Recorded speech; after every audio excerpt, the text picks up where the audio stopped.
नमस्ते साथीहरू। आज चाहिँ म एउटा आफ्नो छिमेकी पालिकाको यस्तो ठाउँमा आएको छु जुन ठाउँ चाहिँ चारैतिरबाट सानो सानो पहाड र त्यसमाथि सुन्दर हरियाली वन र त्यसको काखमा चिटिक्क परेको एउटा सानो पोखरी अवस्थित छ।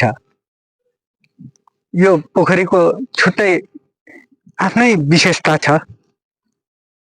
मानव निर्मित पोखरी या कृत्रिम पोखरी होइन। यहाँ कहीँबाट पनि बाहिरबाट कुलोहरूबाट ल्याइएको पानी होइन। यो यहीँ नै उम्रिएको पानी हो र यो पोखरीको विशेषता चाहिँ यो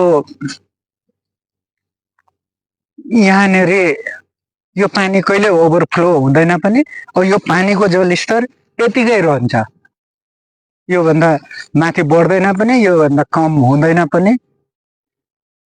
पानी बढ्ने भनेको बर्सातको टाइममा माथिबाट परेको पानी यहाँ जमिएर ओभरफ्लो हुने हो।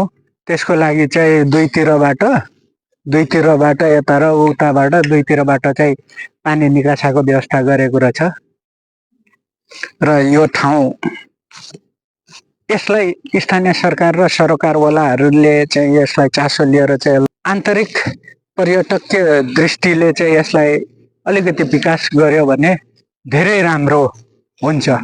अब यसमा फुलहरू, गार्डनहरू, बगैँचाहरू बनाएर विभिन्न थरीका फुलहरू रोपेर त्यसमा सानो सानो बस्ने ठाउँहरू र फोटो खिच्ने गर्ने ठाउँहरू बनायो भने चाहिँ यो स्थानीय सरकार र सरकारवालाहरूको लागि राम्रो यहाँनिर चाहिँ आम्दानीको स्रोत बन्नु सक्छ। यो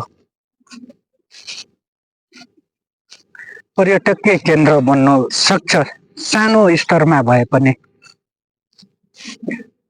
यहाँ नगरेको त होइन, गर्नु त खोजेका रहेछन्। यो सामुदायिक वनभित्र पर्दो रहेछ यो सिमसार चाहिँ। यहाँ समितिहरूले गर्नु खोजेको त छन्। वरिपरि पहाडको फेदीमा वरिपरि पिकनिक खाने, बस्ने यो सेल्टरहरू, सेडहरू बनाइदिएका छन्। अन्त हेर्नुको लागि, यहाँको मनोरम दृश्य हेर्नुको लागि बिचमा भ्यू टावर पनि बनाइदिएको रहेछ। यो टावरबाट कस्तो देखिन्छ वरिपरिको दृश्य म तपाईँहरूलाई यही भिडियोमा देखाउने छु।